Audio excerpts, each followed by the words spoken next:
Hey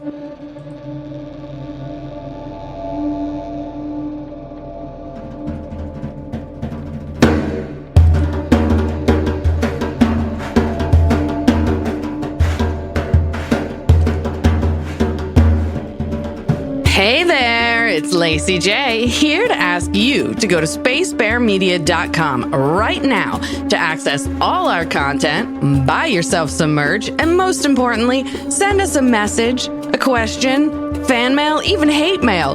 We'll respond on YouTube. Also, please remember to rate and review the podcast on your favorite app or share it with someone you know who loves Lost. Hello, everybody. Welcome back. It's Lost in My 40s, Season 5, Episode 12. It's called Dead is Dead. It's a Ben episode. But first, how's everybody doing? Fantastic. Doing all right. Yeah. I know last week we joked about being back from our little recording hiatus and vacations, but actually we recorded that beforehand. But now we're really back. Ben and I did Epcot and Universal Studios in Florida, and then Christy and I went to Dominican Republic with 4 other amazing ladies, and we're back, and it was awesome. And it's good the roller coasters didn't dislodge your blood clot. Nope, Yes. They sure didn't. I survived. And in fact, that's doing really well. My arm is actually looking much better. And it didn't get really affected by the vacation. Cool. So lucky for me, the vascular surgeon knew what he was talking about. Science, damn it. Yeah. And for those of you who haven't heard about the blood clot, that's because you didn't watch the mid-season video pod, and so that is your fault. But anyways, Ben, what was your favorite ride that we went on in Orlando? Velocicoaster. Yeah, for sure. Absolutely. It was an amazing roller coaster. Yeah, the That sounds fun. Velocicoaster, it's in the Jurassic Park section. Of course it would be with the Velosa. That name, Right.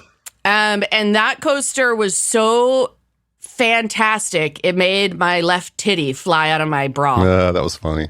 Pictures?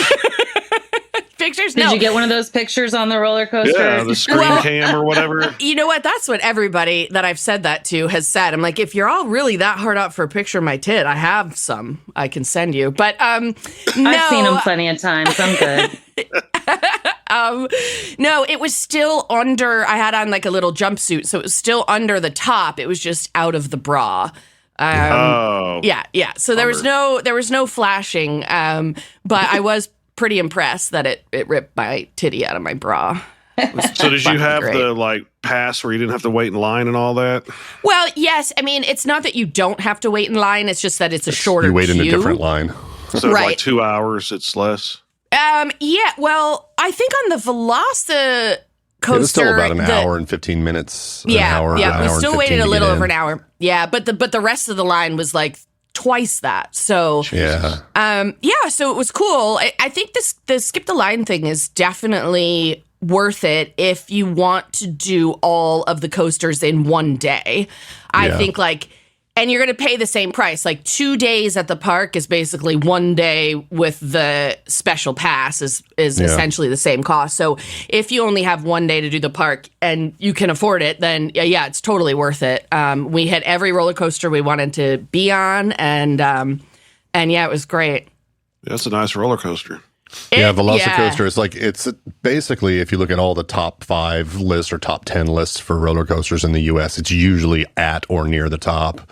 Oh, I didn't even realize that. Yeah, it was wild. I mean, it was one of those propulsion. And the thing that was crazy about it is the big part that you could see as you were entering the queue was basically straight up and then straight down, this huge. And so I thought that we were going to be launched, and that was like the first thing. You know, you tick, tick, tick, tick, tick up, and that then was you like drop. halfway through it. No, yes, it was like in the middle of the ride, and you go through, and you think the ride's over, and then it launches you again, and then you think the ride's over, and then it launches you again. And the huge fucking scary part is right in the middle of the ride, not at the beginning. That's so great. Oh, Nice. it's so good. Yeah, it's And so we fucking good. were on the back, the very back of it, which was even more fun because it launches you up, and then it does like this kind of half kind of twist as it goes over this really steep bank, and then it just slings you over the other side. So you get like 2 or 3 seconds of air time. Nice. Oh, yeah. It's a really, really fun roller coaster. There were other good ones there. Like the Hulk was a pretty cool roller coaster, Hulk was fun. but Velocicoaster and the Harry Potter one, the Hagrid's Wild Ride was That's really a really cool. amazing coaster. Really unique. I'd never been on something like that before. Really, really cool roller coaster. You could almost call it a kiddie coaster, but it was so well done. Yes, like with the animatronics and things like that. Yeah. But yeah, it was just really unique. I don't want to talk too much about it in case somebody gets to ride it, because the things that happen, I think it's more exciting when it's a surprise, because I didn't see this stuff coming, and it definitely shocked me a little bit. Yeah. The funny thing about the Velocicoaster too is that, I was still worried about the blood clot, and that with the right G-force or whatever, it could force blood into my arm, and then it would get all fucked up. And so I was just like, the whole day, I'm like, I don't want to sit on the back of the coaster. Wherever we're doing, I don't want to sit on the back. That scares me. Well, while we're in this like uber long line for the Velocicoaster, they started announcing no seat requests will be taken. Due to long lines, no seat requests will be taken. And I jokingly said, watch, we're going to end up in the fucking back. And we did. Which is always the best in a roller coaster. The back is always the best. Yeah, that coaster had me so fucked up at the end. Like, the rush of adrenaline and everything, I think, and because of being on a blood thinner, all of the blood like would rush to my face. So I was like beet red, and I'm shaking my head. I'm a little bit dizzy. And when the coaster pulled in, the group that was waiting like for the back seat there, they just busted out laughing at the sight of me. I'm like bright red face. I'm sweating. I'm shaking my dizzy head. I'm like pushing my tit back in my bra. And they were like, oh, yeah, look at that. Like, hell yeah. They're so excited to see that I was a complete wreck when the ride ended. Anyways. It's just a good ride. Right. All right. Sidetracked right at the beginning. Benjamin, why don't you update us? Where were we at the end of episode 11 in our power rankings? Yeah, we had Frogurt falling out of the bottom 3, being replaced with Redzinski with negative 33 points. Yeah, fuck that guy. Aaron in second place with negative 38. And Ethan in the top of the bottom with negative 39 points. And that is 2-day-old Ethan. And that is 2-day-old by the Ethan. way. Yes. Because only infants and toddlers belong in the bottom other than Redzinski. I have a feeling that 10-year-old Ethan might also be in the bottom. This could is be. true. Oh, that's right. He's in this episode. At the winners podium, we've got Locke in third place with 49 points. Dan Faraday still in second place with 52 points, and Sawyer with a commanding 117 point lead. Yeah, I don't think anybody's going to catch Sawyer this season, but it's pretty wild how Dan Faraday has been gone for the last several episodes, and he's still holding strong.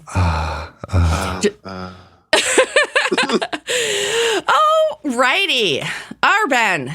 Take us through other Ben's Dead is Dead. Yeah, we start in a flashback in 1977, shortly after Sawyer and Kate handed the dying young Ben over to the others. You see this guy, Curly Locks, ride into the others' camp on a horse. And it was almost swarthy. Yeah, I kind of see that too. Yeah, swarthy. I don't know what that word means, guys. Swashbuckling. Oh, swarthy, like pirate-like? Swarthy, yeah. Oh, okay. I think he's handsome, but... Yeah. Okay. And in a British accent, he says, "What have you done, Richard?" Richard says it has nothing to do with him, but the guy replies, "So it's true. You actually brought one of them to our temple." I don't know. You need to do the English accent. Oh, great. sorry. I just kind of go into it. Old chap. All right. Old chap. Albert explains that he was just a boy and that he was dying.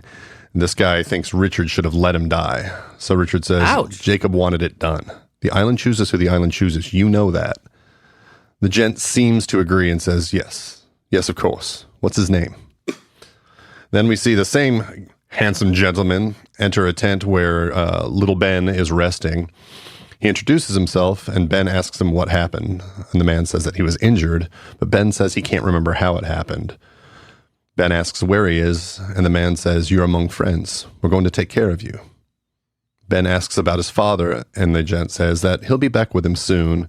At this, Ben's eyes go wide, and he's like, no, I don't want to go back. I want to stay. I want to be one of you. The man replies, just because you're living with them doesn't mean you can't be one of us. You should be dead, Benjamin, but this island, it saved your life. Ben asks the man his name. And the least surprising character reveal of all time happens when the man replies, I'm Charles Widmore. Indeed. Which is pretty spot on casting. Like the eyes of this actor, it was they great. nailed it. They nailed it. Yeah, I think so Well too. done. Yeah, I think I love seeing the actors that they choose for the different ages of these people. I know there was some controversy Or the when we wigs first they choose for these Well, different ages yeah. of these people. The hair. yeah, right. When we first met young Ben, I feel like some of you hated him, or I think it was Ben didn't like the casting, if I remember correctly. But I think he's perfect. I think it's pretty good. Yeah, Young Ben? yeah. I thought you hated him when we. No, it was it wasn't me that hated it. It was God, it was one of our guests. That hated it. Oh, it was Caleb. I think it was Caleb. Yeah. It was Caleb. He was like, I You're fucking right. hate that kid. Yeah. That's right. I completely forgot. Okay. He had like All an right. irrational hatred of that acter. That Well, was funny. honestly, yeah. we all seem to have an irrational hatred of children. Hence why none of us have any. Yeah. All right. Well, infertility did that to Ben and I, but that's fine. I would have liked my kid probably. I probably would have liked mine too, but I also understand why people shake babies. Yeah, because they won't shut up. That's right. Oh no! I'm not even gonna cut this out. I'm gonna make everyone know that you two are sick. I didn't right. say I was going to shake any babies. I just Like, said this- I understand it. Yeah. Oh, Yeah. all right. Okay. I admit I've probably had that fleeting thought like on an airplane once or twice. Or when I've been sleep deprived, Right. Like, smother that child. I'm trying to nap. Anyways, Wow.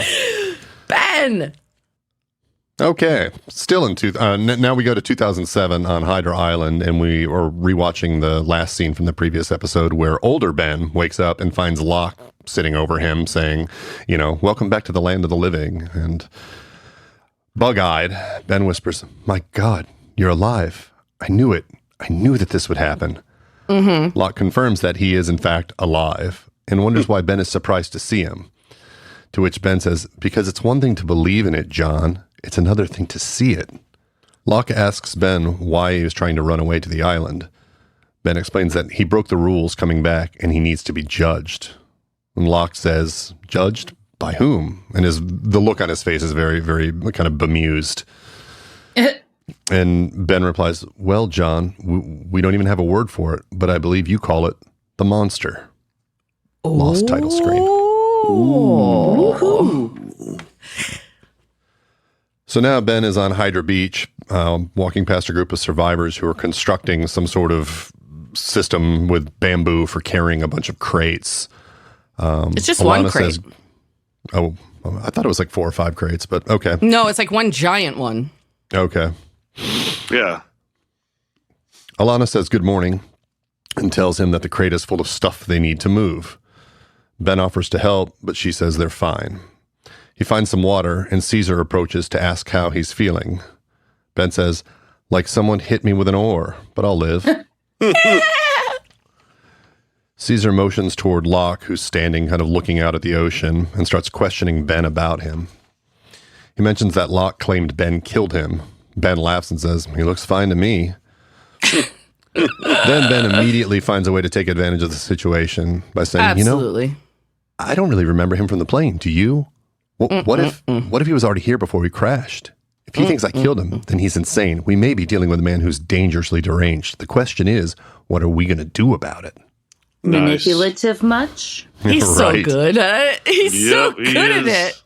Every little advantage he finds and snatches it up. Caesar opens his bag to show a sawed-off double-barreled shotgun. I don't even know if that's a shotgun at that point, the way that it was set up. I think they just call that a firearm at that point. I think it might have been a single barrel. Was it? I thought it was a was. double barrel. It was double. Double-barreled Okay. breech action. Yeah. Been known to be wrong once or twice in my life. I believe that's also called a boomstick in certain circles. Mm-hmm. This scene right here really makes me really fucking mad because is Caesar a misogynist or what? Because he hid the gun from Ilana, but just couldn't wait to show it to Ben. Why would he hide that? Why would he hide that from Ilana and then immediately whip it out when he's talking to a guy? I didn't like that at all. Maybe that's how he rolls. Yeah. I see. Yeah. All right. He Yeah, whips it out in front of exactly. guys. Yeah. Well, I mean, this was 20-some years ago, so. I read it as misogyny, that it was just like, oh, I can trust this man, but I can't trust the woman, is how I saw it. But I don't know. Maybe I'm just. I think I kind of read it that way as well. Yeah. He introduces himself and says, I have your back. Ben replies, pleasure to meet you, Caesar. I'm Ben. This takes us into another flashback in 1988. Yeah. Before that, though, as Caesar walks away from him, the look on Ben's face is one of like quiet triumph. Yeah, exactly, Ben. Gotcha. Yeah. Another flashback. It's 1988, and we see Ben in sort of a mid-range. It's still the same actor, but with an awful haircut. We all know how that with works. in yet this. Dumb another hair. bad wig. Another Yeah. stupid haircut. Is that what it means? Is that what like they're implying? You know, if you When you're young, you younger have dumb self hair. like always had bad hair. Is that Yeah, I is think that what so. it is? I mean, I look back on myself as a child and a teenager, and it was pretty bad with the hair. All right. Well, So I've basically had the same haircut from the time I was like 21, other than dyeing it black one time. I would love to see emo Ben. Yeah. No, you No, wouldn't. you It don't. does not work. It does I saw not a work. I picture. tried goth Actually- once too. and actually, the picture that I saw of Ben with black hair, I think you were in it, Derek. If I remember Possible. correctly. It's possible. Or maybe it was it might have been Chris, your guy's friend Chris. I don't know, but it was a picture of Ben standing at a bar, and he had that like 90s. That was Smith. Yeah. Oh, it was that okay. Smith. Parted, Yeah. like parted bowl cut, weird ass hair, and it was black. And he showed me that picture. I was like, no. Yeah, Yeah, no, don't ever no. do that again. No, kind no. of situation. So I had like an eyebrow piercing and all that shit. Yeah, that was Oh dumb. my Jesus. god. Yeah, I know. I lived in Austin, I was trying. Oh my god. So back in the jungle, we've got, again, Ben with his dumb hair. He is with a teenaged Ethan, and they're crouching behind some bushes on a beach. Ethan's really, really, ready to go, and he says he'll do it. Ben has to shut him down multiple times and basically just like, shut up. Like, we're here to do something. Shut up. He's a fucking psychopath, even at like 12 years old. Yeah. Right. So Ben goes to the tent and cocks his gun so that we know that he's serious. Indeed. He moves inside and aims the gun at the woman sleeping inside. And suddenly a baby cries, which startles not so young Ben. He knocks over a music box, which plays and then wakes the woman. We see now, obviously, it's Danielle, who tries to reach for her rifle. But Ben stops her. She accuses him of being the one who tried to infect them, and then she starts screaming frantically in French. With his gun still on Danielle, Ben picks up the baby. He tells Danielle to be grateful she's alive. He says that if she follows him or ever comes looking for him, he'll kill her. And before leaving the tent with Alex, he says, and if you want your child to live, every time you hear whispers, you'll run the other way. Whoa. Whispers. Creepy. Interesting. Back to 2007 on Hydra Island. Ben Linus is rifling through his old desk. He finds a photo of him and Alex and removes it from the frame. All of a sudden, Lock in a Box pops up to startle Ben and asks, I'm back. What's that? Ben folds the photo and puts it in his pocket and says, it's sentimental. In a very symbolic way, Locke moves behind the desk and sits in the boss man chair, while Ben moves away from the desk to the front. Locke says he can't imagine Ben leading the people from a desk, or from behind a desk. He says it seems so corporate. Ben wants to know what Locke wants. Locke says, well, Ben, I was hoping that you and I could talk about the elephant in the room. Ben replies, I assume you're referring to the fact I killed you. It was the only way to get you back to the island, along with as many of those who left as possible. You do remember, John, that's why you left in the first place, to convince them to come back. But you failed. And the only way to bring them together was by your death. And you understood that. It's why you were about to kill yourself when I stopped you. At this, Locke is kind of confused and says, why didn't you just let me kill myself? And Ben says, you had critical information that would have died with you, John. And once you'd given it to me, well, I just didn't have time to talk to you into hanging yourself again. I love how he's confident that he could have talked to him into hanging him. So I just didn't have time, you know. I could have done it, but you know. I believe him, actually, too. So Ben continues, so I took a shortcut. And look at you, John. I was right. You're here. You're back. So are the rest of them. I don't know where yet exactly, but they came. It worked. And that's why I did it, because it was in the best interest of the island. So we had a conversation about this. Remember why was it that way? It was something about hearing. I don't know if he says Eloise Hawking, but he says there's a woman in L.A. Maybe he does say her name, and then that's when Ben kills him. So I think what we know now is Ben. He didn't know where she was. Yeah, he didn't know where she was, and if he didn't have that information, the rest of them could make it, onto the plane or onto the way back, and he would have been left behind. So I get that was the key information that he needed. Yeah. So after Ben lays all this out, Locke, again, sort of in that same sort of bemused look on his face, says, I was just hoping for an apology. The men stare each other down, and Locke finally says, I've decided to help you, Ben. And Ben asks, help me do what? And Locke replies, do what you say you were on your way to do. Be judged. Whoa. A very serious-faced Ben tells Locke that's not something he wants to see. Locke says, oh, it's something I want to see. Oh, of course, yeah. Locke says, if everything you've done has really been in the best interest of the island, then I'm sure the monster will understand. Let's go. All right.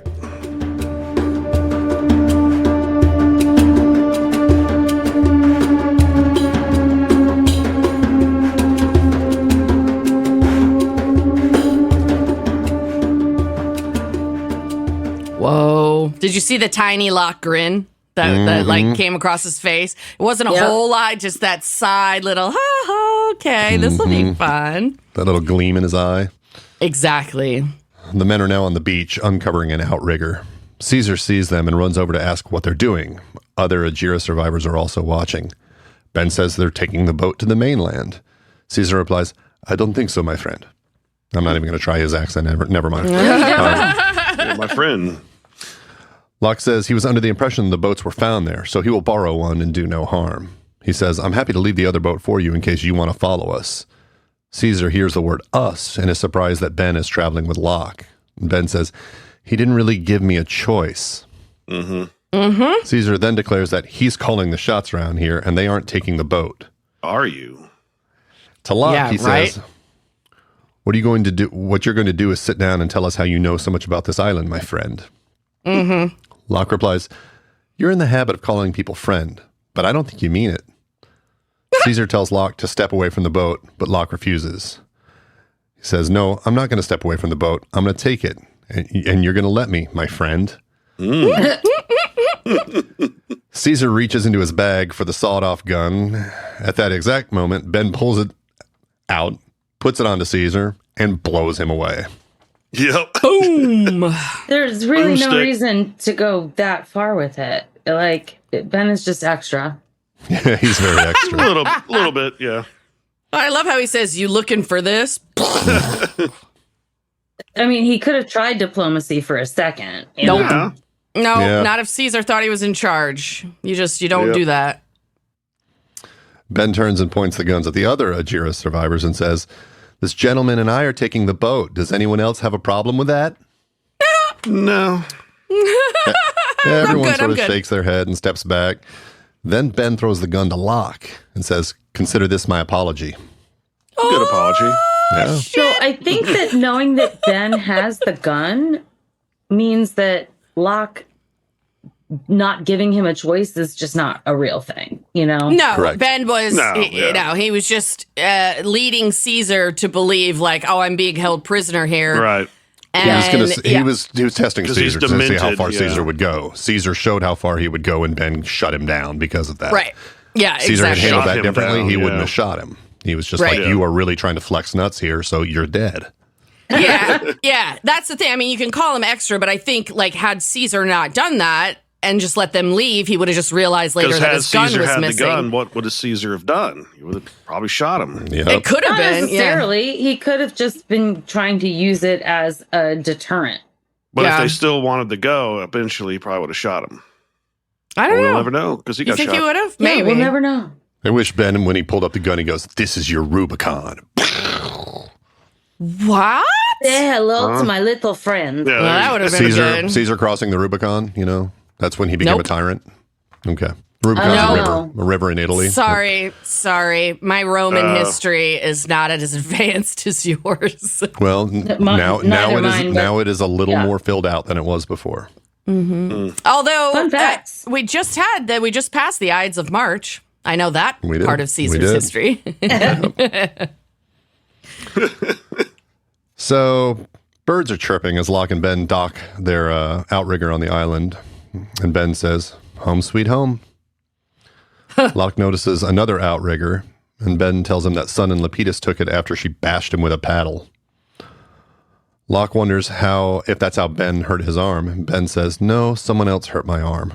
And Locke replies, "You just make friends wherever you go, don't you?"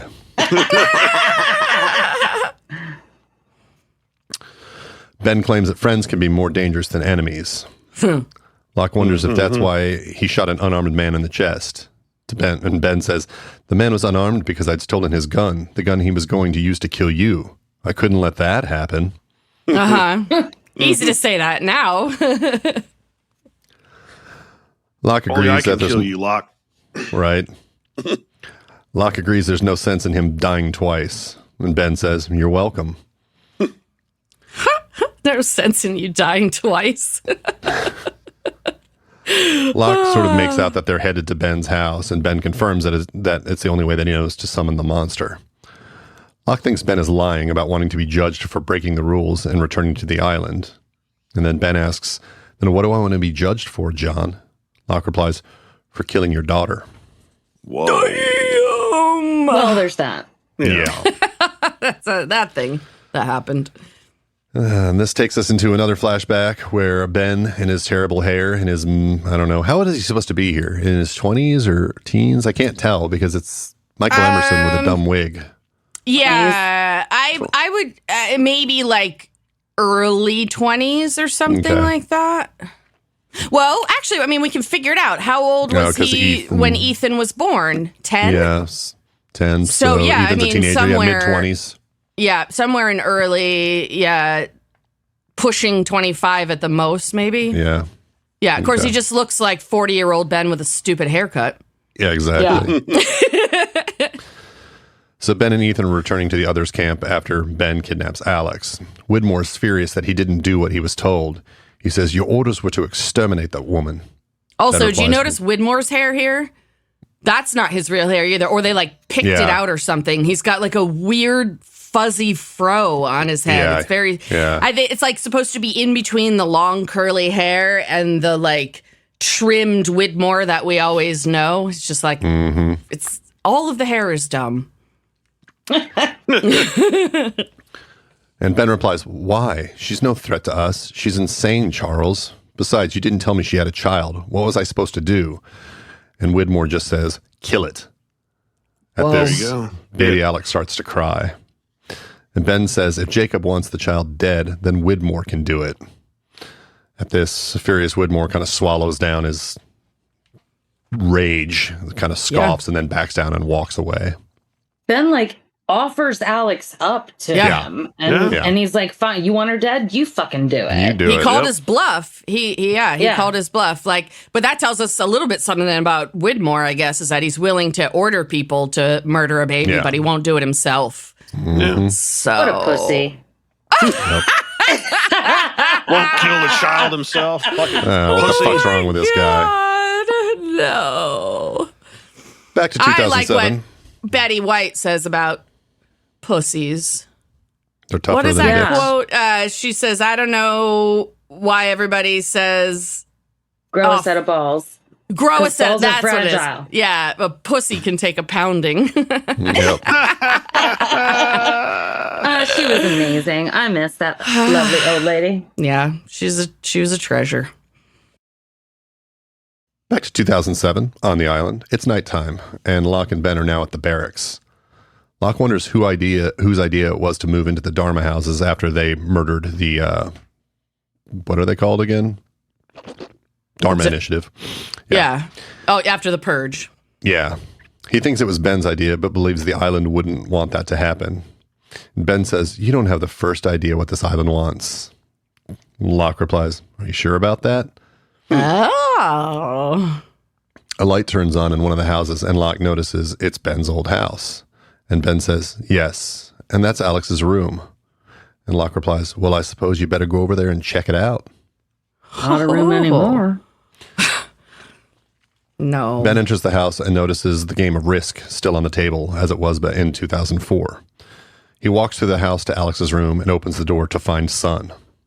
You know, I had a thought about this scene. As he was walking down the hallway, I just had this random thought all of a sudden. There are so many photographs on the wall and like pictures of Alex growing up and stuff. Where'd they get those developed? They had a photo mat. They have a next to the torch farm. Like, would they have a dark room somewhere that I'm sure, we just haven't yeah. seen? They've got all kinds of hatches and stations and technology and stuff. So I'm sure like that's not super high tech. You just have to have the right chemicals. I also have a feeling that a lights. lot of people won't understand what I meant by it. They have a photo mat. People You'd younger actually than us. wait to get your pictures developed. Yeah. What the hell? Back then, the fastest was an hour. Yeah. Right. Yeah. Oh, remember That when was saying something. 1 hour photo came out and that was like the shit. Like, oh my God, I can see my photos in an hour? Whoa. You see my terrible photos in an hour. Yeah. Right, yeah. Lapidus enters the room and hands the new recruit photo to Ben. Sorry, you mean Sunset. Lapidus enters I the did room. mean Lapidus. Anybody notice that man never buttons his fucking shirt? Oh no, he's got to be rocking that chest hair all the time. Yeah, it's always down the middle of his That's how he chest. and brings I'm all the just like, girls to the yard. oh, is that it? Yeah, Oh, it brings all the girls to the cockpit, you mean? that's right. Oh, Cockpit. that sounds like it smells bad. It's really funny that you said that because I was about to say I identify as a cockpit. I don't like that word. I prefer dick holster.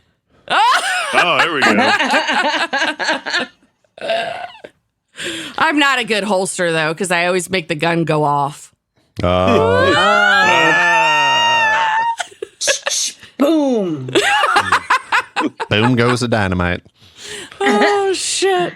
All right. So art. again, let me do that again. And arse. Lapidus enters the room and hands the new recruit photo to Ben. And Sun says, that was taken in 1977. Ben looks at the photo and says, are you trying to tell me your friends are in the Dharma Initiative? Sun figured that Ben So knew about stupid. this, but he denies it and asks how they got the photo. Lapidus says, we met some crazy old man outside. And Sun adds, his name is Christian. He told us to come here and wait. Lapidus calls somebody else a crazy old man. Lapidus is sly as a fox. He is. It actually looks like he's got a white fox on his chest. It's like napping inside of his shirt. Exactly. He feeds it every once in a while. Here you go, buddy.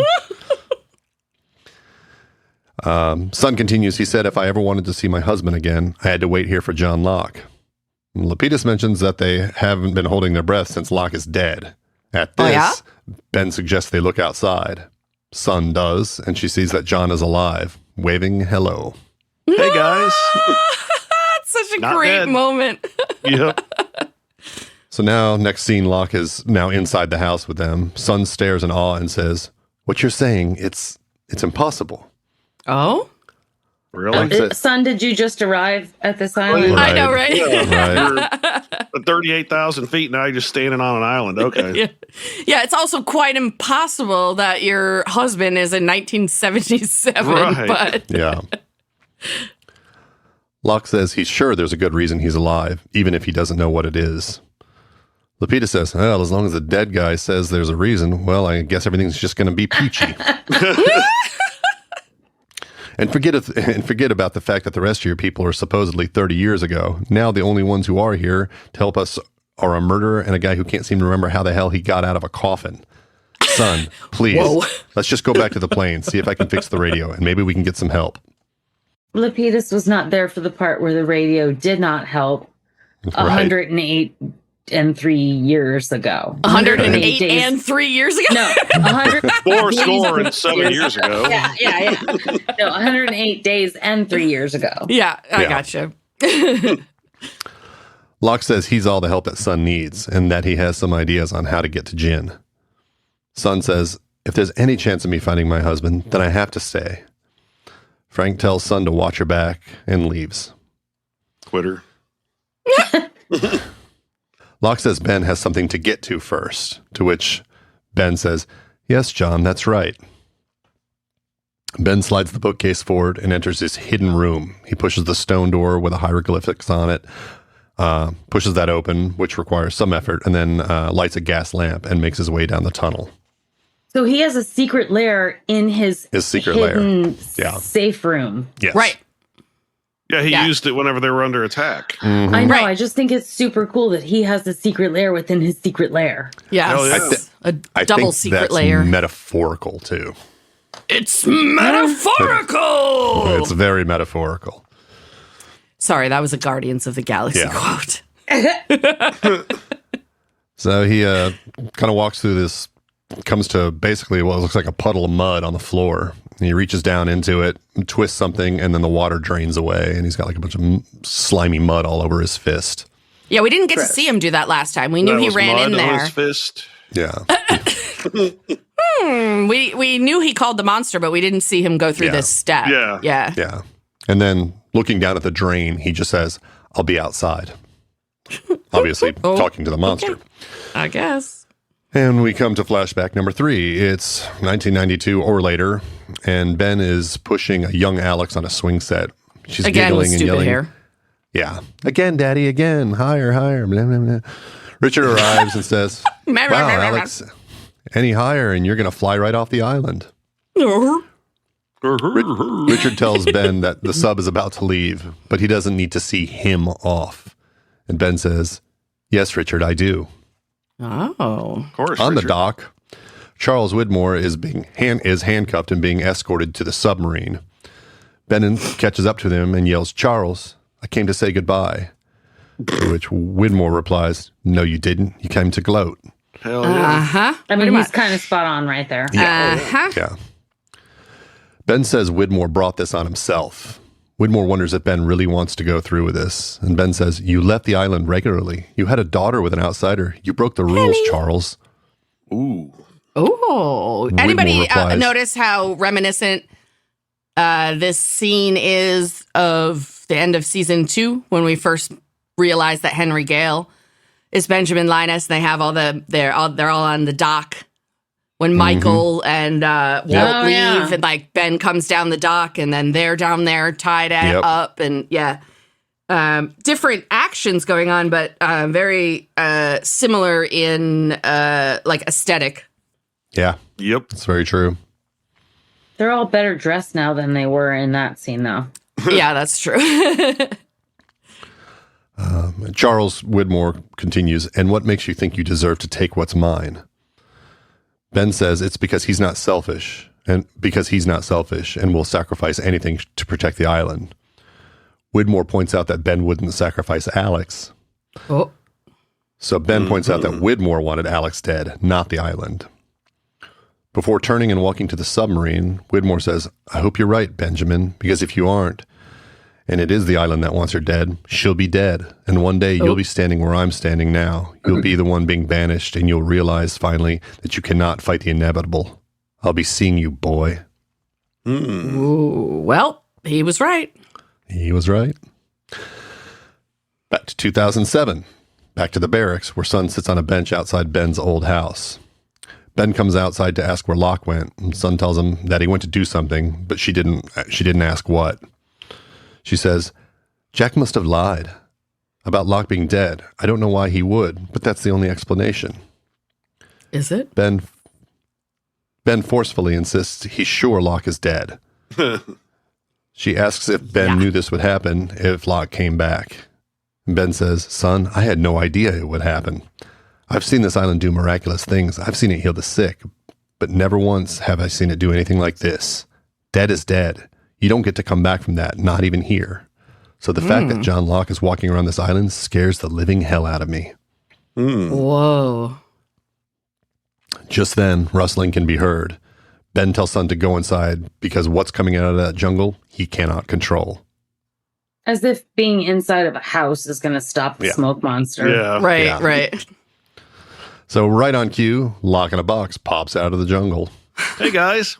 It's kind of interesting that, I mean, he meant the smoke monster, but his last words were something that he can't control. I can't control. Out pops Yeah. Locke. And here's Locke. Yeah, it was absolutely 100% spot on. Yeah. Locke wants to know why the monster hasn't arrived. Because the last time that Ben summoned it, it came quickly. And Ben says, it's not a train, John. It doesn't run on a schedule. Locke suggests going to wherever the monster is. And Ben says, it doesn't work that way. I only know how to summon it. I don't know where it actually is. A gloating, sort of, again, bemused Locke replies, I do. The look on Ben's face was amazing. Yeah. Yeah. He's jelly as fuck. What do you mean you Yeah. do? How do you know? How the hell do you know that? Yep. Locke was chosen by the island. Apparently. So after a quick trip off camera to the Torch Farm, Locke is prepping one for their journey. He tells Son that it's weird for him too.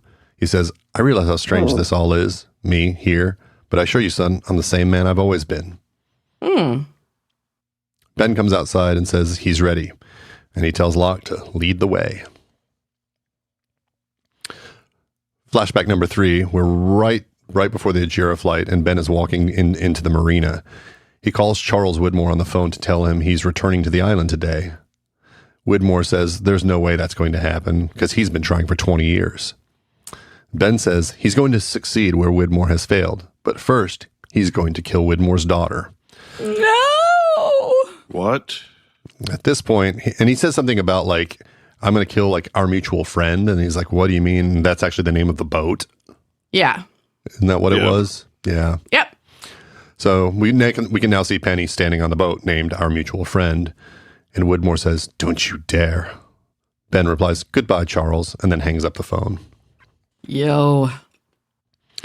Back to 2007 on the island. Locke is leading Ben and Son through the jungle. Ben wants to know how Locke knows where he's going. And Locke says, I just know. Ben asks, how does that work exactly? The knowing, I mean. Did it come upon you gradually, or did you wake up one morning suddenly understanding the mysteries of the universe? He's so butthurt. Yes, he is. He really is. An amused Locke says, you don't like this, do you? Having to ask questions you don't know the answers to, blindly following someone in the hopes that they'll lead you to whatever it is you're looking for. Ben admits, no, John, I don't like it at all. Then Locke says, well, maybe now you know what it was like to be me. Whoa. Yep, there's that.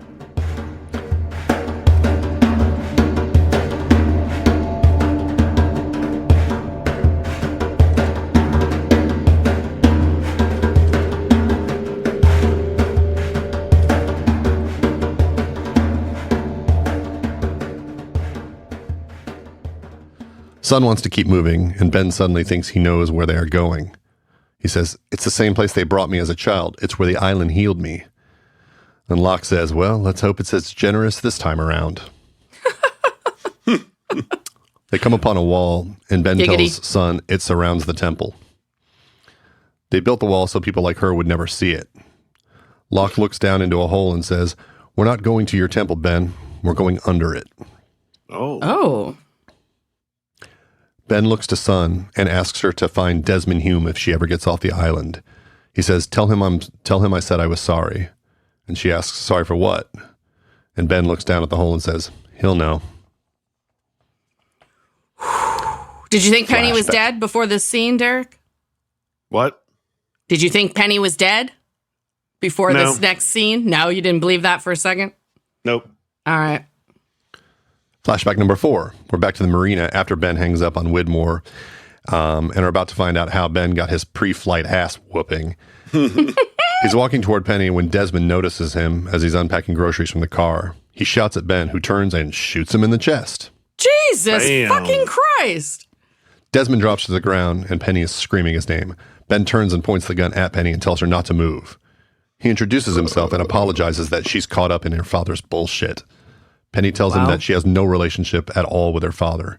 And Ben says, "Your father is a really terrible human being. He's responsible Which is for why killing she all-" has no relationship with him. Right. I think we're on the same side here, sir.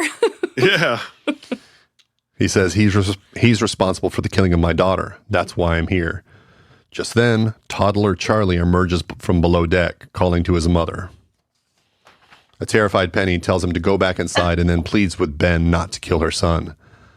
Ben begins to lower his gun, and just then, Desmond on a dock pops up and beats the living shit out of him. Yeah. Sure, Christy loved that. What I a was not pummeling. unpleased by this. And then, inexplicably, decides to just throw him in the water. Yeah, doesn't finish him. Yeah. I would expect him to like beat him until his face was pulp or just choked him out or something. But no, he just throws him in the water. Like, okay, you're done. So other than the Desmond on a dock whooping his fucking ass, this scene is really interesting because I feel like it tells you something about Ben. Yeah, This why is does he the- hesitate when kids show up? That's it. This is the second time he has spared the child, basically, or changed his behavior when he realized there was a baby there. It's sort of that's a soft spot for him, and I think a clear distinction between he and Charles Whitmore. Well, I I think also- that it's also something that the others basically all had a soft spot for. That's why they took Walt off the Because you really boat, can't have kids and on the island. Yeah, Well, that too, they were jonesing for children and babies. babies. And, I don't know. I think with Ben, like even though he doesn't necessarily remember his past, there's still some trauma there. His father was miserable to him. He got shot by Saeed. So I'm thinking even though they wiped his memory or whatever the fuck happened, some of that scar tissue is still there. And I think that's why he he's ends up also being protective scarred of from- children. Yeah, he's also scarred from knowing that his mother died in childbirth and being blamed for it his whole fucking life. Yeah. Or at least until he murdered his father. Did he remember? Does he remember that though? At this age, I don't know exactly. Like when they made him an other, what exactly got wiped out? Was it just Actually, the that's- circumstances around? That's him a good being point shot? because that's a good point because earlier, when we see the birth scene outside of Portland, we all assume, oh, Ben's been lying to everybody when he says he was born on this island, but maybe he has to remember though, because he does go back to the camp and he remembers his father and he murders him. So if he thought he was born on the island, why would any of that Oh, that's true. have happened? Yeah. Well, so I mean, think maybe that is still a lie. He just doesn't remember being shot by Saeed and being taken to the temple, maybe? I don't know. It's Because you think, like, if he convenient. went back to the camp, why didn't his dad go, oh, that Arab guy shot you? Or so, Yeah. you know what I mean? Like, how did he never hear of that incident Yeah. again, going back Yeah. to the camp? I don't know. That's don't a know. tough one to decipher. Yeah. What do you think, Derek? Well, they wiped his memory? Yeah. Yeah, That's but the I mean, thing. do you think, like, how would they wipe just that memory and then no one ever mentioned to him that he was shot? Because he obviously Yeah. goes back to the camp. Good at keeping secrets. But yeah, I don't know how they didn't slip up or anything, or tell him. Yeah. How did they wipe his memory? Yeah. Well, that's magic. Yeah. It's back to 2007 on Hydra Island. Lapidus has returned. There you go. And There we go. yeah. As he walks from the shore, a man runs up yelling, Captain Lapidus, you're back. Thank God. They found guns. They found guns. Alana and the three of the others. No, What is happening here? I don't know. He says they found gun. Alana and three of the others. They said that they're in charge now. Oh. And Lapidus replies, where are they? And this is reminiscent. Very Lord of the Flies. Yeah. Yep. This is reminiscent of season 1 when they found the guns. And Yep. that's when, our lead actors became in charge. Yep. Up the beach, Alana and Bram are still working on moving the crate. Lapidus calls her name. She picks up the rifle, points it at him, and then cocks it so that we know that she's serious. Yup. She says, what lies in the shadow of the statue?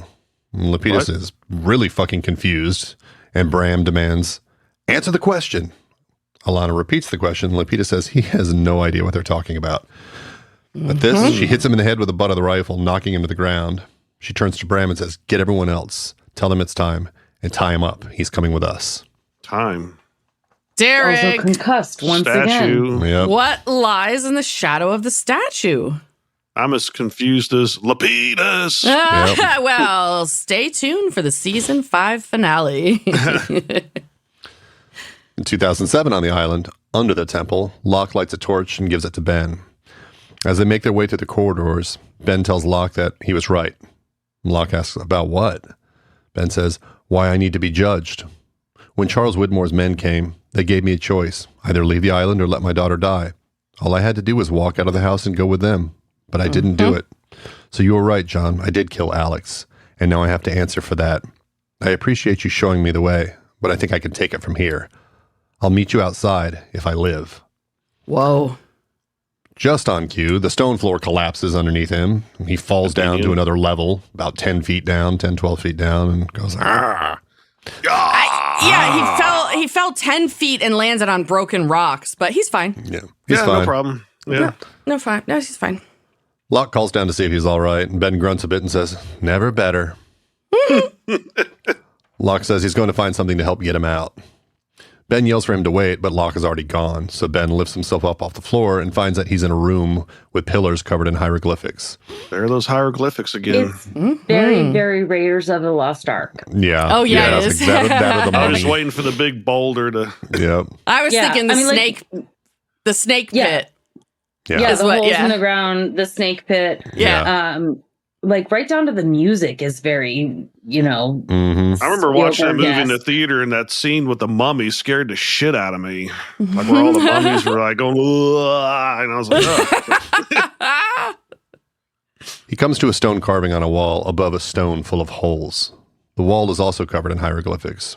One appears to depict a person with an animal head being confronted by the smoke monster. Say what? What? At this, you can hear the sound of the smoke monster, the clicking and chain sounds or whatever it is. Suddenly, Ben's torch flame goes out and black smoke starts to ooze out of the holes in the stone.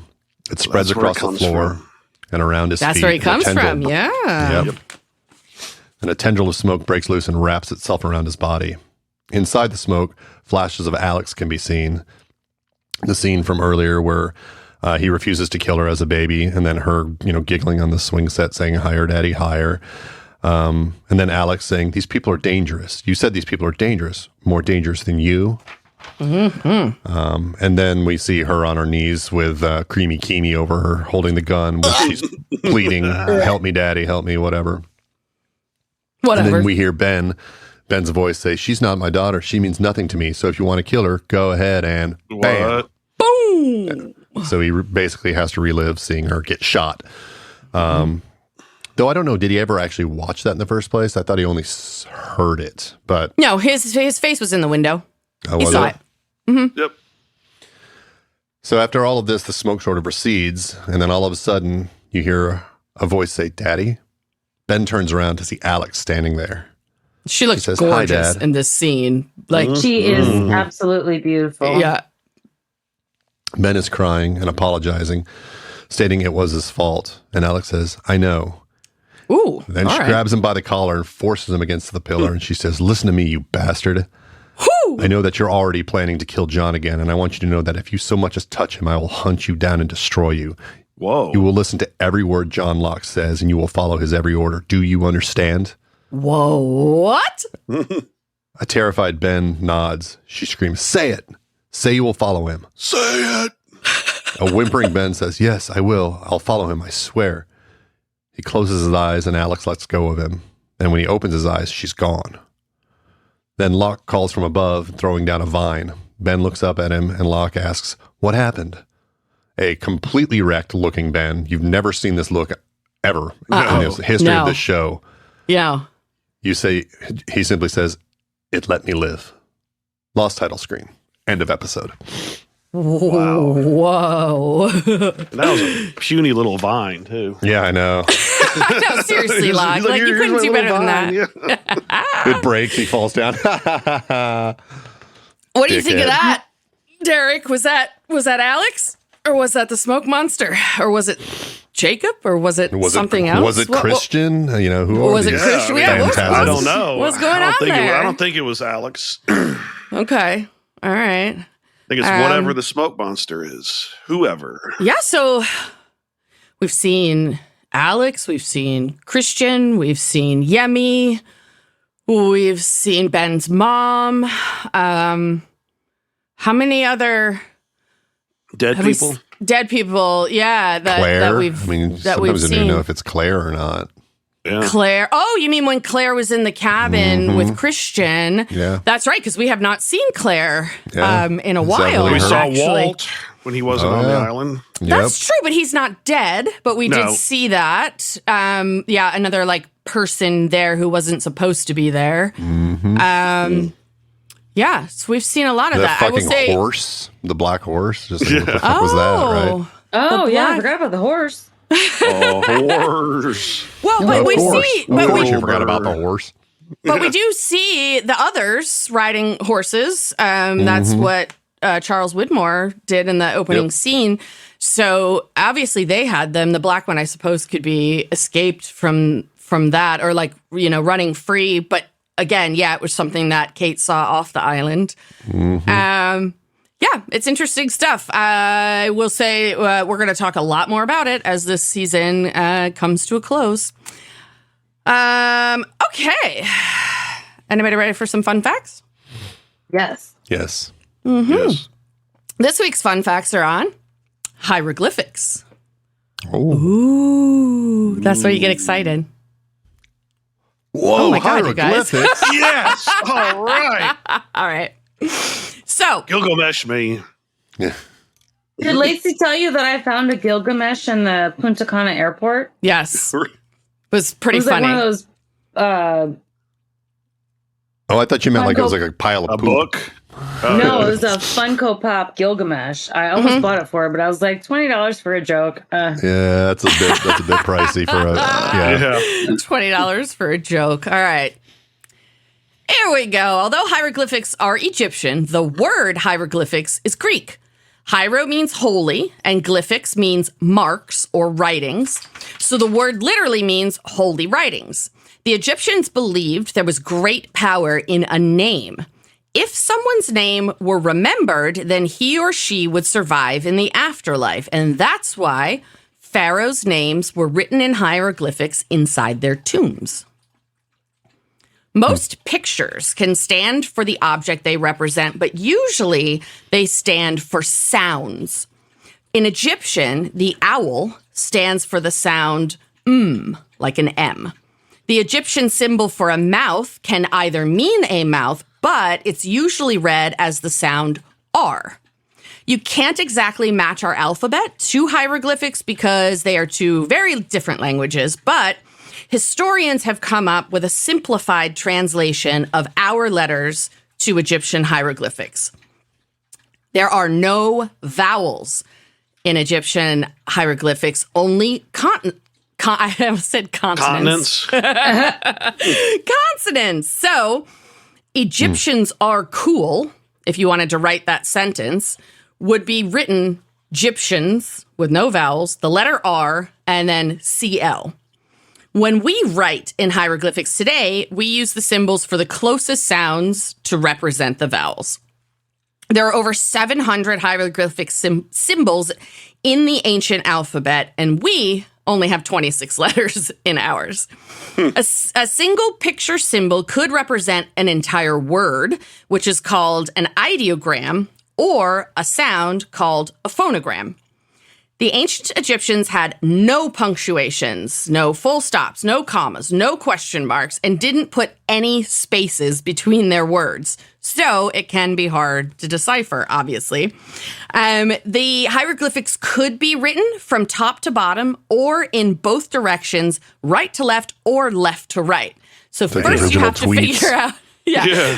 First you have to figure out what direction they're writing in, and then you have to figure out where punctuation would go. To determine which way to read hieroglyphics, check out which way any animal or bird symbol is facing. If they are facing left, read from left to right. If they are facing right, read from right to left. Got it? Somehow we figured that out. The Rosetta Stone. Hey, you just said it. There it is. Waiting for it. The Rosetta Stone, found in 1799 by French soldiers, was the key to help work out how to read hieroglyphics. The stone was carved with the same text in 3 different languages: Middle Egyptian hieroglyphics, Egyptian Demotic, which is the speak of the common people, and also in Greek. The French historian Jean-François Champollion, successfully translated the hieroglyphics in the 1820s. So, for fun, using the simplified version, I have spelled out each of our names in hieroglyphics. We would write Ben with a foot, a reed, and a zigzag symbol for water. Christy is spelled with a basket with a handle, a reed shelter, a mouth, a reed, a piece of linen folded over, a bun, and then 2 reeds. Derek. Okay. I know, right? Derek is spelled with a hand, a reed, a mouth, a reed, and a basket with a handle. And then mine, which I believe is the coolest because I have 2 awesome animals in it, is spelled with a lion, a vulture, a basket with a handle, and 2 reeds. And that's how we spell our names. I don't know. You speak hieroglyphics? You speak yeah.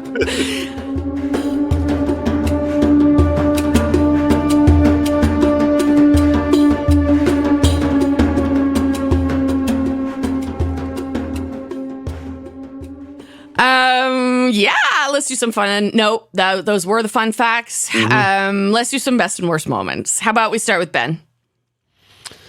Favorite moments were probably when Ben just kills Caesar. He needed to go.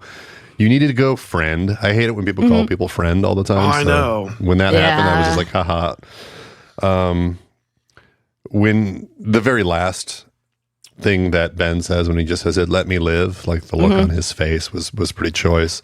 I think my least favorite was actually the sort of the replay of all of the experiences, like the smoke monster replay. To me, that was just, it didn't need to happen. You could have done a lot of that without ever like that whole thing could have happened where the smoke comes out or whatever, washes around him, he's terrified, and then it just goes away and she's standing behind him. I thought that would have been way more effective than doing this whole fucking replay of all the visuals. Yeah, she was scarier than those visuals. Yeah, exactly. That's true. But the people watching it might have been a little bit too simple for that and needed the evocative, scenes that were replaying and the music that was playing behind it and everything. Like, you have to treat people like they're 5 years old sometimes. I know. And that's why most network television bores the shit out of me. Like this show walks a really fine line. I totally, you're absolutely right. They did that just so that we could bring everyone up to speed about what's happening here. But and the other thing to build is up that the terror, to build up the tension, none of that was necessary. Just having her standing there was far more ominous than. The other thing that they were doing in the same way that we once saw Ben go into his double secret lair, we didn't see the part of how he had to turn the wheel and yell into the mud puddle or whatever. Well, in the same way, when Mr. Echo was killed, we saw, he met actually, it wasn't when he was killed. It was when he first met the smoke monster and had all those flashes that were in there. And we saw that and we tried to make out what some of them were. This was like another step to see maybe what he was experiencing. We see more of that there were some flashes from his life before he was judged or whatever. So I think it was just like widening that perspective for the viewer as well. If the smoke monster deems Mr. Echo not worthy and Ben worthy, then I don't fucking like the smoke monster at all. Well, but there's a difference though, isn't there? When Mr. Echo was confronted, he had that speech about how he will not repent, which we were all loving, right? Because none of us are religious. But Ben walked in there sincerely, like accepting responsibility for what he had done to his daughter. And so they definitely had different attitudes at the time. Right? Yep. So maybe that makes a difference. I don't know. Like, the smoke monster is clearly saying, like, I know that you already have plans to continue being a fucking asshole. And I'm going to be watching your every move, and I'm not going to allow that. Yeah. Which at once, if that truly is the smoke monster, that truly is the voice of the island or the herald of the island or whatever that's talking to him, what it means is that John is important, but you are also important. Otherwise, I'd just kill you right here. So right. So clearly the island is not finished with Ben. But it's interesting, Ben, that you just called the smoke monster the voice of the island. But I thought, isn't that Jacob? Well, we haven't really met Jacob yet. Is it? No, we have not met Jacob yet. But unless it's like a Trinity thing. Jacob, the island, the smoke monster, the Trinity. I don't know. Oh, smoke monster is like the Holy Spirit. Holy Ghost. Yeah. We will meet today's Jacob. Fun facts, we're going to talk about transubstantiation. Oh, God. That's disgusting. 4 weeks from now, when this episode comes out on a Wednesday, 4 Wednesdays later, it will be both Ben's birthday and it will be the end of season 5, where we will get to meet dear leader Jacob.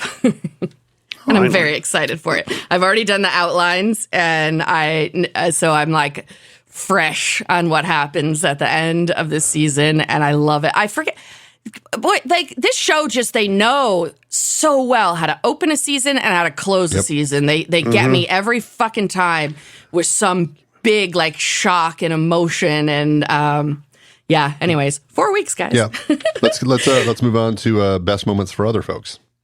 Oh, well, thank you, host Benjamin. What about you, Derek?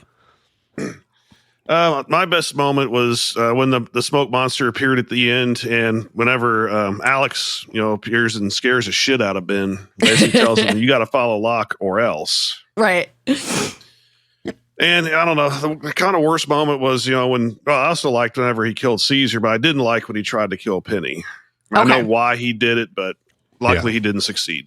Yeah, I had the same best moment as Ben and the same worst moment as you, Derek. My best moment, again, is just a quote. "It let me live."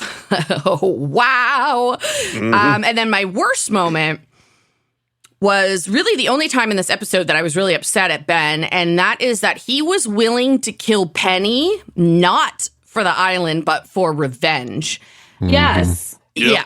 And so I feel like a lot of what I tend to justify Ben Linus's behavior is I'm trying to look at it from his point of view. Also, you love a good like villainous kind of guy, but I feel like a lot of the times I can explain away his behavior as, at least he's just a zealot, right? It's for the island. Like he's not just particularly awful, but when I see him willing to kill Penny simply for revenge, I don't like that. What about you, Christy? Nothing about that had anything to do with what was best for the island. Right. That was simply him being a fucking asshole. But revenge is a good reason to do it. Revenge, Revenge is not. When you go on a journey for revenge, dig 2 graves. Vengeance is mine, saith the Lord. Well, I'm the Lord, so. Christy, what were your best and worst? My best moments, you just make friends everywhere you go, don't you? Yeah, that's great. Loved that. Alex / Smoke Monster shoving Ben up against a wall and like really putting him in his place and being like, I am watching you. Right. I will fuck your world up. Right. And then this one was really fun. What's about to come out of the jungle is something I can't control. And then here comes John Locke. That was fantastic. There's a lot of symbolism in this episode, and a lot more of that, like revisiting past seasons, which we've seen so much in this like last half of this series. And then for me, worst moment, it let me live. You wanted the Smoke Monster to eat Ben. I want something to fucking kill that motherfucker. Well, I'm not going to confirm whether or not that is going to happen for you at the end of the show. All righty, let's do some power rankings. Christy, why don't you just keep going? What'd you have this week? So let's see. The bottom of the bottom. Let me just get there. The bottom of the bottom, I have Ethan, because even at like 10 or 12 years old, he's a fucking murderous psycho. I mean, what do we expect when Horace is his father? Honestly. I know. In second place, I'm going to put Charles Widmore, because you're supposed to kill it. Like awful. Yeah. Yeah. And the worst of the worst is shocking. Benjamin Linus. What? You're never going to let it go. Nope, she never will.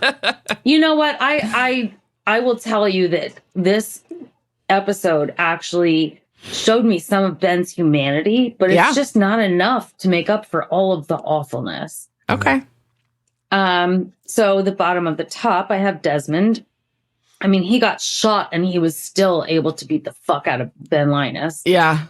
Locke, because I am now really starting to feel like Locke is really doing what he thinks is best for the island. Mm-hmm. And then at the very top of the top, I have the Smoke Monster / Alex. Mm-hmm.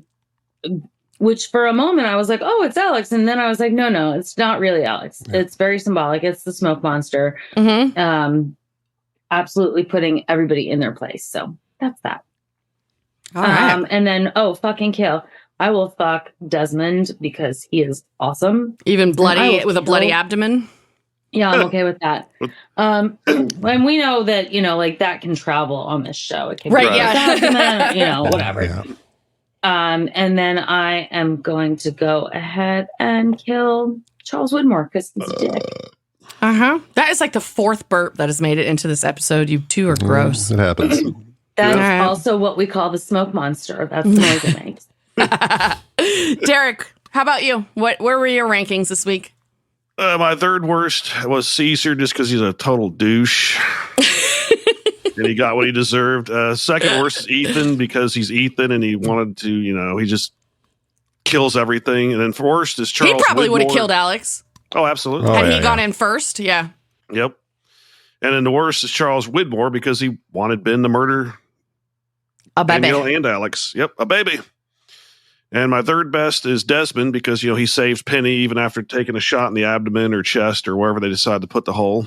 Uh-huh.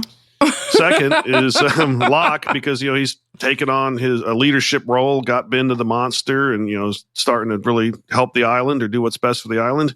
Yeah. And Christy's going to love my best. It's Ben Linus. I mean, he banished Widmore. He didn't kill Alex. He blew away Caesar, and he accepted his punishment.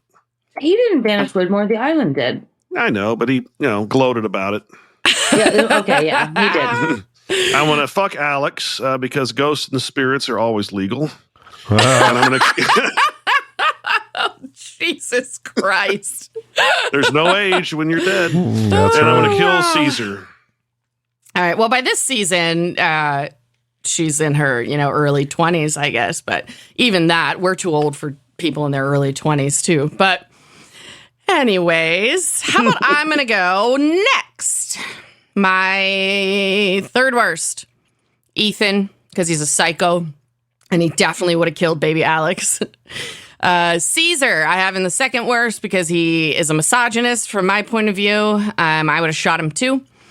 And at the top, I do have Charles Widmore. I become a lot more conflicted about Charles Widmore in season 5, simply because for the same reasons that I defend Ben, I think a lot of his decisions, were to protect the island and whatnot. And getting more of his history and knowing that he's an original other born on the island makes me more sympathetic to him. But yeah, he called Alex it and said she should die. It's a bit much, Chucky. Third best, I have Locke for a lot of the same reasons as you, Derek. He seems to finally be coming into his own, doing, getting in tune with the island, being a leader, all of that. Second best, I had the Smoke Monster, because the Smoke Monster scared the living shit out of Ben Linus, and I loved watching him have a weak moment like that. However, I do have him at the top, even though I was a bit angry, not even angry, disappointed that he was willing to go after Penny for revenge. There was a lot of Ben Linus goodness and humanity in this episode, and his weakness for children and not wanting to, traumatize them. That sounds so terrible when you said that. What? His weakness for children, that could just be read so many different ways. No, not like Horace's weakness for children. Yeah. No, I mean weakness for protecting them is what I meant. My God. And so I feel like I saw a lot of a good side of Ben Linus, and I'm loving him for those good things as opposed to loving him for being bad.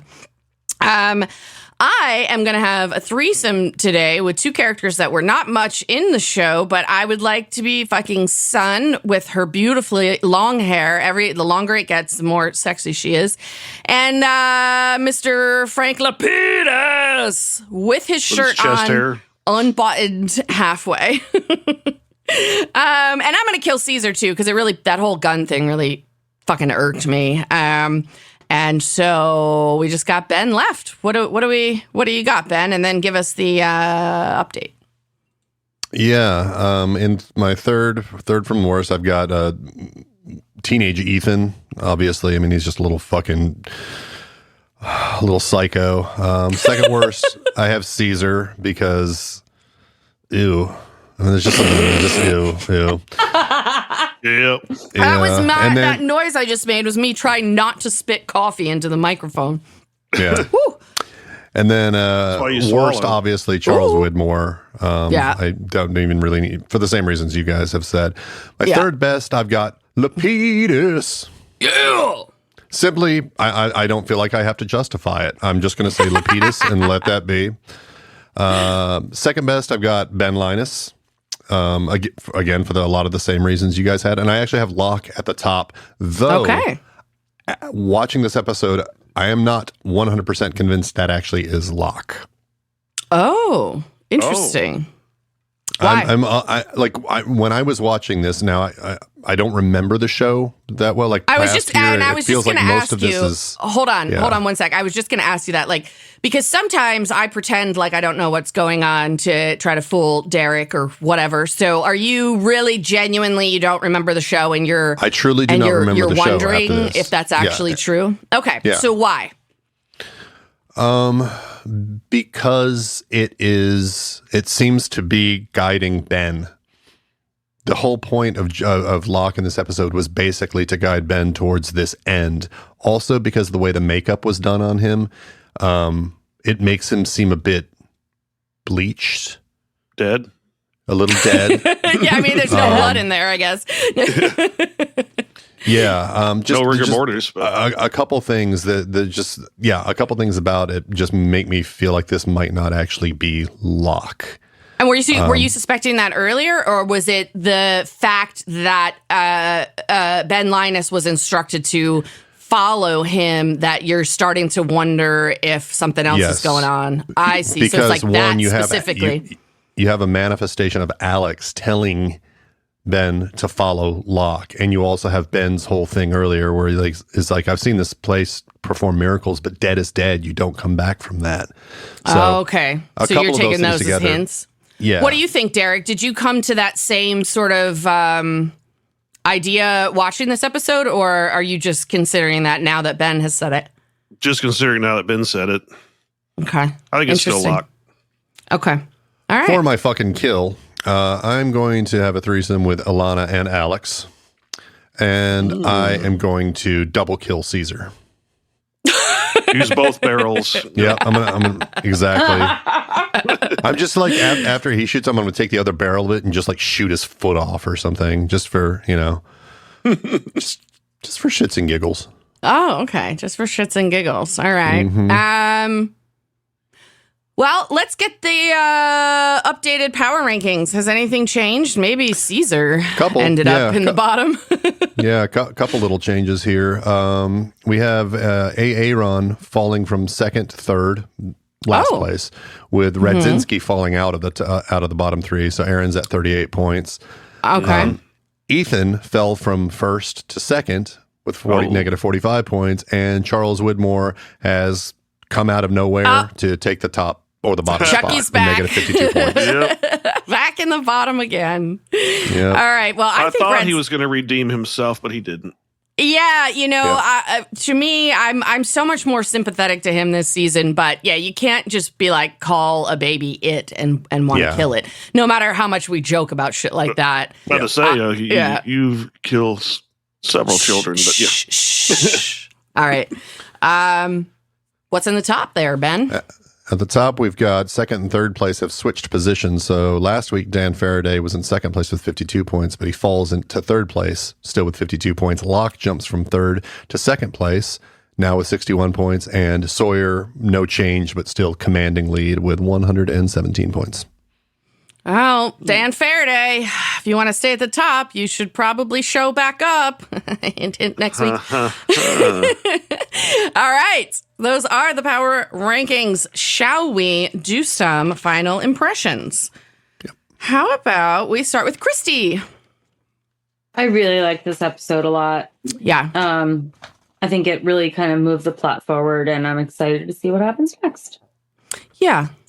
I agree. I love watching this episode. Kind of like while knowing what is coming in the season finale, we're only a few weeks away from that, and this is sort of the build up. And not only is it a good build up episode, but yeah, it moves the story.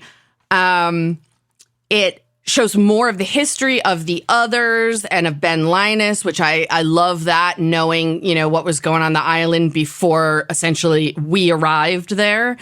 I love Locke being kind of like this mysterious badass, so many little Locke grins. It's like he came back to the island and he just has this knowledge now. It's like that connection that he was always seeking with the island. He seems to have found. Death will do that. I guess I adore watching Ben be completely fucking butthurt over the fact that Locke is like assuming this position. And then also it leaves me being like, wait, what the fuck is up with Alana? And what is this? I'm in charge now and all of this stuff. Yeah, where's that shit coming from? Yeah. Exactly. And that's why I remember I was suspicious of her when she was calm on the airplane. And now it just seems like, something's going on over there. And obviously, that last moment leaves me like, why? Why did the smoke monster let him live? Like, what is Ben's role still on this island that let him come back and is now clearly guiding him toward, following Locke? And it's like you just see these pieces coming together, and it's so exciting, I think. What about you, Ben? I think this was a really great episode. There was a lot of kind of parallel narratives that were going on here. You have at the very beginning of the episode, you have Ben basically dispatched by Charles to kill somebody and finds out, there's a kid that foils Charles's plans, and it kind of pits Ben against Charles. Later, Ben, after Charles kills his daughter, is going off on a revenge thing to kill Charles's daughter. And little Charlie comes up, and all of a sudden he hesitates, shows a bit of humanity before getting the shit beat out of him. So there's a lot of parallels there about daughters and fathers and power and all that stuff. And it's almost like a triangle of things happening there. I also think that the fact that my view on Locke right now, not really sure if he's him or if he's some sort of manifestation of the island. That whole thing I think is really intriguing because it's definitely like Locke's, like you're saying, Locke, it seems very in tune, very confident. He knows what's going on, which makes me wonder, one, is it him? And two, why is Ben so important? Do you question that? Do you question that it's not him because you don't think it's possible for Locke to have gotten to the point that he wanted to be at, which was in tune with the island? No, it's not. That's not really it. It's just the way that it was written, and the way that the way the scenes as they were written, the way again the makeup work that was done on him, the way that he kind of pops up in places. Hey, these are forces I can't control. He just comes out of nowhere, all of those things. He's always been Locke in a box, though, right? Mm-hmm. Sure, but all of those. Here's another fun thought. When Ben's done, I'm sorry to interrupt. Go ahead, Ben. No, that's it. That's it. So another fun thought is that Christian Shepherd, once he was on the airplane in a coffin and then he got onto the island, wasn't really Christian Shepherd anymore, was he? So, them recreating the whole, we have to, bring everybody back and make it as close to the first plane crash as possible. They bring Locke in a box back. But is he really Locke?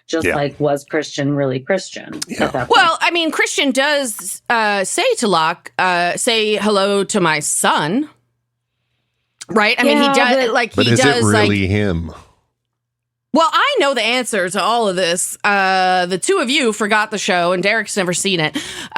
So I do know all of the answers. But I think it's an interesting discussion, and it's interesting that it came up during this episode. I think we'll touch base more of that probably in our post-show video pod or the bonus episode or something. We can talk more about it. But you're right, Christy. It's interesting to see those parallels. Have we always suspected that it wasn't Christian, or are you just suspecting that now, Christy, after comparing the fact that they had to recreate the flight? I think that I've kind of always suspected that it wasn't really Christian. Mm-hmm, okay. Me too. What about you, Derek? I've actually suspected it wasn't really him either. Okay, but you think that Locke is Locke. Yes, for some reason I just do. Okay. All right. Yeah, this is interesting. I'm really excited to finish this season and revisit these conversations once you guys know what the fuck is going on. All right, Derek, how about your final impressions? And you got any new questions that came up that I haven't already blabbered that the answers are coming? Yeah, I thought it was a really great episode. I enjoyed it. I liked seeing Ben actually scared shitless pretty much for the first time because he faced the smoke monster. Didn't kill him, but it manifested itself as Alex, who told him to follow John.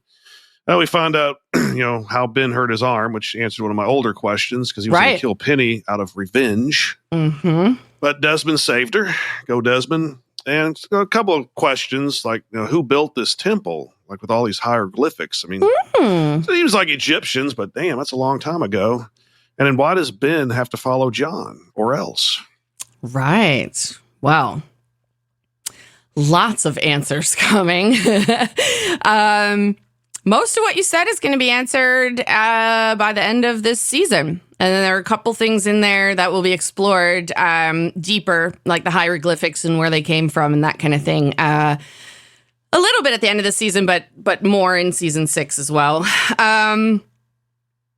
So, before we say goodbye, quick little bit here. I did mention 4 Wednesdays from now, it's going to be April 17th. It's going to be Ben's 46th birthday and The end of season 5, the incident part 1 and the incident part 2 will be coming out in addition to our bonus episode. And I wanted to let you guys know what's going to be coming up in the bonus episode this season. We're going to dive again deeper into the time travel of the season. And we will be again announcing our aggregate power ranking winners. Is Hurley still at the top? I don't know. He hasn't been around a lot this season in the power rankings. And also, I decided, since Christy brought it up a few episodes ago when we were talking about time travel, we are all going to learn about the Mandela effect. I thought that would be fun because it's a fun topic. Nelson Mandela? Well, it is named after Nelson Mandela. Yes, okay. Actually. And we will talk about why.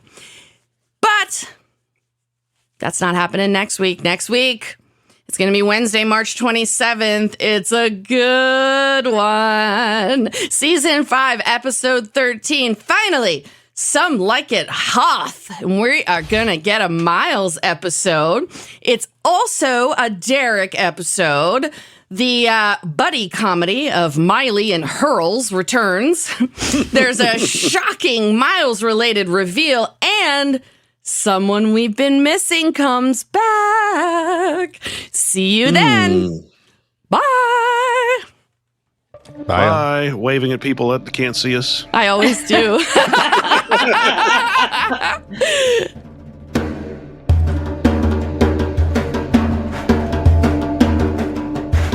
Lost in My 40s is a Space Bear Media production. Executive produced and edited by me, Lacey J. Sound engineering, editing, and original music by Benjamin Trimp. Like and follow Lost in My 40s on Facebook and SpaceBear_media on Instagram and Threads.